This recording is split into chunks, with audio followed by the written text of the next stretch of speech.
ETF index mutual funds నేర్చుకుని stock మార్కెట్లో రాణించాలనుకుంటున్నారా? వెంటనే ఈ నెంబర్కి కాల్ చేయండి. నమస్తే రమగారు. నమస్తే జయ. రమగారు, కార్తీకమైన వెంటనే మార్గశిరం మొదలు. మనకి ఏ మాసానికి ఆ మాసం ప్రత్యేకత కదండి. ఏ నెలలో చేయాల్సిన విధి విధానాలు ఆ నెలలో, ఏ నెలలో పాటించాల్సిన పూజా విధానం ఆ నెలలో చెప్పటం కూడా ఏ మాసానికి ఆ మాసం ప్రత్యేకమనే చెప్పుకుంటూ ఉంటాం. మరి ఈ మాసం యొక్క విశిష్టత. మాసాన మార్గశీర్షోహం అన్నాడు భగవానుడు. విష్ణుమూర్తి అని కృష్ణుడే చెప్పాడు స్వయంగా. మాసాలలో నేను మార్గశీర్షాన్ని అని. మార్గశీర్షం అంత ప్రత్యేకమైంది. మన ముందు నెలలో కార్తీకంలో కార్తీక దామోదర ప్రీత్యర్థం శివారాధనం చేశాం. అవును. ఇక్కడ విష్ణువారాధనే చేయబడుతుంది. విష్ణువే కాకుండా లక్ష్మీ ఆరాధన చేయబడుతుంది. మార్గశిరాన్ని ఆనుకుని వచ్చేటువంటి పుష్యమాసం, మార్గశిరం కొంత పుష్యం కొంత కలిపి ధనుర్మాసంగా చెప్పుకుంటాం మనం. ఈసారి మార్గశీరం చాలా చివరికి వచ్చేదాకా ఇది రాదు, ధనుర్మాసం రాదు. ఎక్కువ రోజులు మార్గశీర్షంలోనే గడిపేస్తాం. మామూలుగా ఏమవుతుంది, సగం మార్గశిరం అయ్యాక అప్పుడు ధనుర్మాసం మొదలయ్యేది. ఇది సంక్రమణంతో కదా మన పండుగ. అవును. అక్కడి నుంచి మొదలు పెడతాం. ఈసారి కొంచెం మార్గశీర్షం పెద్దదిగా ఉంది. మార్గశిరంలో మొదటి రోజు ఒక పండగ పోలిపాడ్యమి, తర్వాత షష్ఠి ఒక పండగ సుబ్బారాయి షష్ఠి, తర్వాత సప్తమి భాను సప్తమి అంటారు, సూర్యారాధన చేస్తారు. అష్టమి కాలభైరవ అష్టమిగా చాలా విశేషమైంది. తర్వాత ఇంకోటి ఏం చేస్తాము, ఏకాదశి.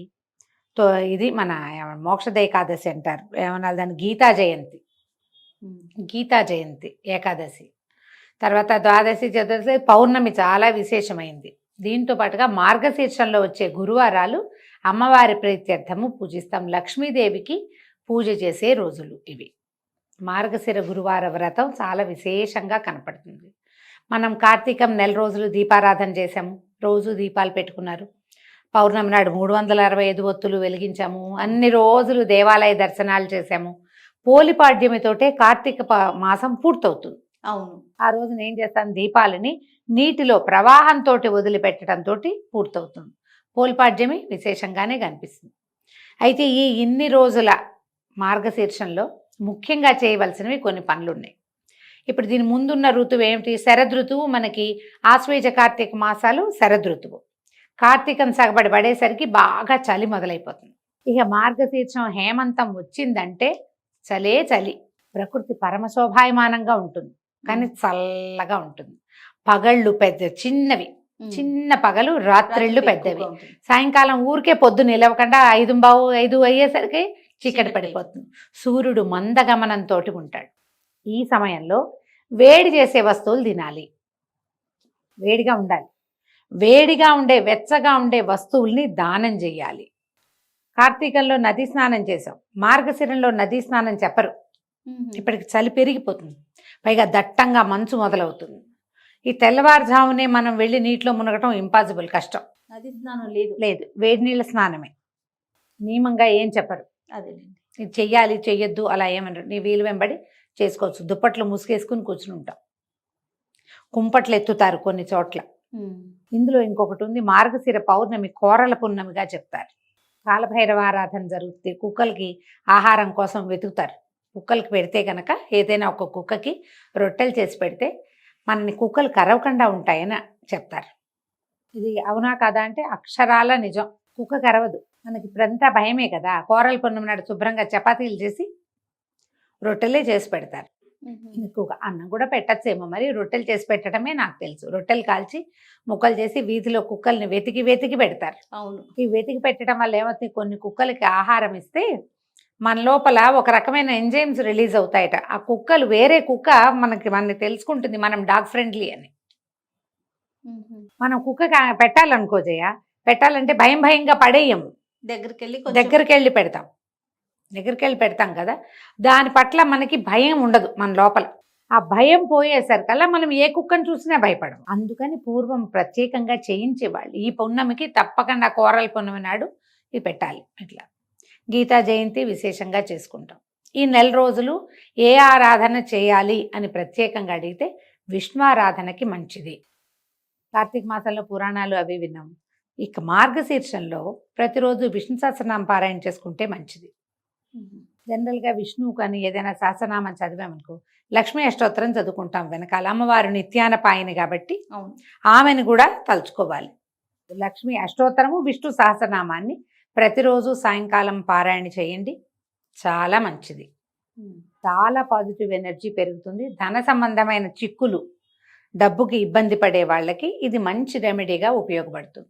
దీంతోపాటు గురువారాలు ఎలాగో ఉంటే లక్ష్మీ అమ్మవారికే పూజ చేసుకుంటాము. లక్ష్మీనారాయణులని పూజించడమే. సాయంకాలం ఏంది దీపారాధన చేసాం, ఒక అగరత్తులు వెలిగించాం, 2 పువ్వులు పెట్టాం, కాస్త గంధం సమర్పయామి అని గంధం పెట్టాం, విష్ణు సహస్రనామం చదువుకుని లక్ష్మీ అష్టోత్తరం చదువుకున్నాం. ఓ పండో ఫలము పాలో కాస్త పటిక బెల్లము ఏదో ఒకటి నివేదన చేస్తాం కదా, అయిపోయింది పూజ. మీరు పెద్ద ఎత్తునే అర్చన చేయాల్సిందే అని పొరపాటును కూడా అనుకోవద్దు. సింపుల్గా కూడా చేయొచ్చు. ఇలా చేసుకోండి, ప్రతిరోజు చేయొచ్చు. ఈ 30 రోజులు మంచివి. ఈ మార్గశిరం చివరిలోనే మనకి ధనుర్మాసం వచ్చేస్తుంది. పుష్యం రాకముందే కదా ధనుస్సు వచ్చేది. అప్పుడు ఏం చేస్తాం, ధనుస్సుకి మళ్ళీ గొబ్బిళ్ళు పెట్టడాలు వ్యవహారం ఎలాగో చివరిలో ఉంది, అది ఎలాగో జరుగుతుంది. గొబ్బి పెట్టడం అంతా కృష్ణ పూజే కదా, అది అంతా కదా. గోదాదేవిని గురించి తలుచుకుంటాం, కథలు చెప్పుకుంటాం, గోల్డెన్ తిరుపావై వింటాము. పొద్దున్నే విష్ణువాలయాలకు వెళ్ళి ప్రసాదం తెచ్చుకుంటాం, వేడి వేడి చక్కెర పొంగలి దద్దోజనాలు. ఈ నెలలో ఎవరికైనా వేడి భోజనం వడ్డించి భోజనం పెట్టిన వాళ్ళకి విష్ణువు కరుణిస్తాడు వాళ్ళని. ఎందుకంటే ఈ కాలము వెచ్చగా ఉంచవలసిన కాలం. ఏవైనా దుప్పట్లు, చలిబట్టలు ఏవైనా దానం చేయొచ్చు, పిల్లలకి దానం చేయొచ్చు. ఈ రోడ్ల మీద పడుకుని ఉంటారు, అందరికీ తలా ఒక దుప్పటి ఇవ్వచ్చు. మన పని వాళ్ళకి, మన ఇంట్లో పనిచేస్తారు, సహాయకులుగా ఉంటారు, హెల్పర్లు, వాళ్ళకు కూడా స్వెట్టర్లని, మంకీ క్యాప్ అని, చేతులకు వేసుకునే గ్లౌస్ కానీ, తర్వాత పక్క దుప్పట్లు పడుకోవటానికి పక్కలు కానీ ఏవైనా ఇస్తే చాలా మంచిది. విశేషమైన దానాల్లో ఇప్పుడు చేసేటువంటి ఉన్ని వస్తువుల దానం, కంబళ్ళు అవి ఇస్తారు. ఇదివరకు కంబళ్ళు దొరికేవి, ఇప్పుడు కంబళ్ళు కనిపించటల్లా. కంబళ్ళు అంటే వీటితోటి నేస్తారు కదా, ఉన్నితోటి అల్లుతారు, ఇప్పుడు కనిపించట్ల. బాగా వెచ్చటివి గొంగళి తెలుసు కదా నీకు, కంబళ్ళి అంటే అదే గొంగళ్ళు. ఇప్పుడు గొంగళ్ళు ఎక్కడ దొరుకుతున్నాయి, మనం శాల్వాలు ఇవ్వచ్చు చక్కగా, స్వెటర్స్ వచ్చినాయి, ఈజీ షాల్స్ వచ్చినాయి, అలాంటివి ఏవైనా ఇవ్వచ్చు. మీ అవకాశాన్ని బట్టి ఈ చక్కటి మార్గశిర మాసాన్ని అన్ని రకాలుగాను ఉపయోగించుకోండి. విష్ణు సహస్రనామం అద్భుతమైన పారాయణ. మధ్యలో గీతా జయంతి ఎలాగూ వస్తుంది, ఆ రోజున ఎలాగూ చేసుకుంటాం. మన అవకాశాన్ని బట్టి ఈ నెలని సుసంపన్నం చేసుకోవచ్చు. నమస్తే. నమస్తే.